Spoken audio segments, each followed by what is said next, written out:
say, why are musicians in underpants? They said, Sadhguru, only that sells. I said, what is this?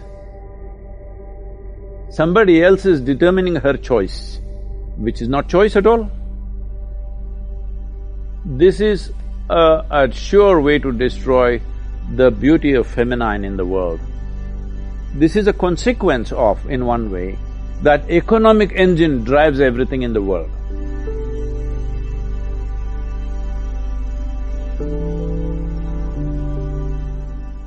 Before coming to today's engagement, my 13-year-old daughter was asking me, could I ask a question? I'm like, sure. So this is from her picking up on this whole male-female that she is influenced by, given society and the narrative that has been played. And she said, I am curious to know if there was one advice for the youth today, what would it be? See, gender is a personal thing. Mm-hmm. I'm sorry, I'm putting it in a very basic way. Please.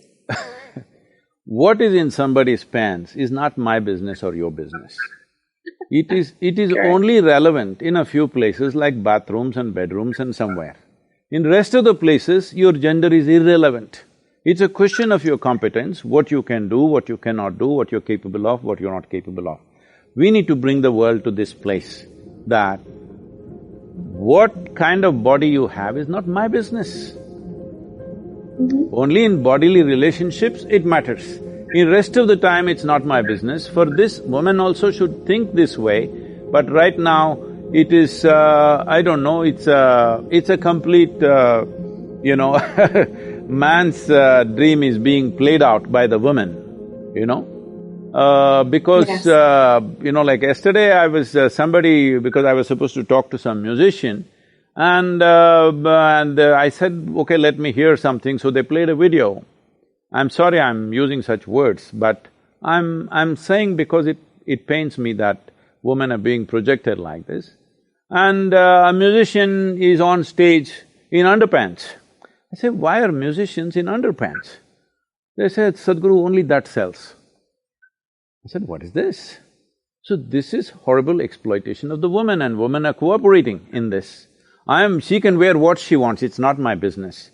But if she is wearing that only because that's what sells, that is not right in the society. It's her choice what she wants to wear, but it's not her choice. Somebody else is determining her choice, which is not choice at all. So, this is important both for young boys and girls, they need to come up with this, that your body is your business, all right? It is not something that everybody needs to be involved with your body on the street. Everybody need not be involved with your body. People need to be involved with your intelligence, people need to be involved with your competence, people need to recognize your genius. Everybody on the street need not be involved with your body. Body has its purposes, body has its beauty, body has its nature, that is in a different way. I am not trying to say what should be the dress code. No, I am saying a man should not decide a woman's dress code, that's all I am saying. Right now it looks like it's man's perversion which is deciding a woman's dress code. This needs to change if women have to be free.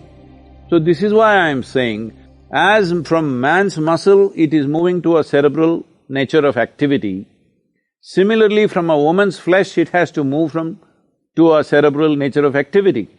So right now this may sound like an absurd thing, no, this is how women are, no, this is how man has expected woman to be. This is not how women are. Mm-hmm. I know enough women in my life, all around me, to clearly know that this is not how they are, but they think this is what is expected out of them. Is this a superwoman syndrome that they define this as, where women just want to project themselves in a certain way? No, I'm saying this is a sure way to destroy the beauty of feminine in the world. Because right now, you understand masculine as the ideal of success. If you want to succeed, you have to be like a man, you have to show your muscle. This must go, because this whole thing is coming from this is a consequence of, in one way, that economic engine drives everything in the world. When economy is the only thing that matters, everything is a marketplace. Everything is about… See, in the marketplace, if I give less and take more, I'm smart, isn't it? Hello? If I go to a marketplace and give more and take less, I'm stupid. But right now you must understand, in your homes, I'm sure it's true for you also as women, I've seen women working in so many ways, my own mother, my sisters, my aunts and many other women that I see. Yeah, when they are at home, their whole thing is to give themselves totally, because they're doing something that they love to do. They're doing things for people that matter, that what I get is not important. That's what makes their life beautiful. This should not happen just at home, this should happen in the society, that everybody is trying to do their best to everybody else. This is the nature of the feminine. Right now you are saying, wherever you go, I must give less and take more, whether it's marketplace or marriage, the same thing is happening. And nobody is happy, nobody is living well, nobody can relax their guard. All the time everybody is guarded against each other, because every place is a marketplace. Everywhere you go, you're seeing how you can profit. No, that's not how human beings can live well.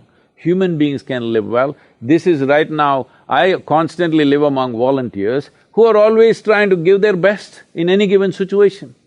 People ask me, Sadhguru, of all the things that you do, what's the most important thing? I say, people around me, the sort of people that I've gathered around me who are willing to give their lives away without any expectation. This is what is most beautiful about my life, because that is what is most important in the world. Every place is a marketplace means we are always trying to take advantage of somebody, isn't it? When your mind has become a marketplace, there will be no consciousness, there will be no finer aspects of life, there will be no room for the feminine in the world.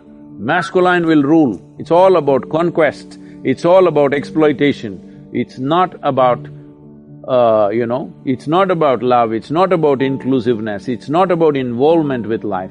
Where there is no unbridled involvement with life, there is no life at all. Only with involvement you can know life, there is simply no other way.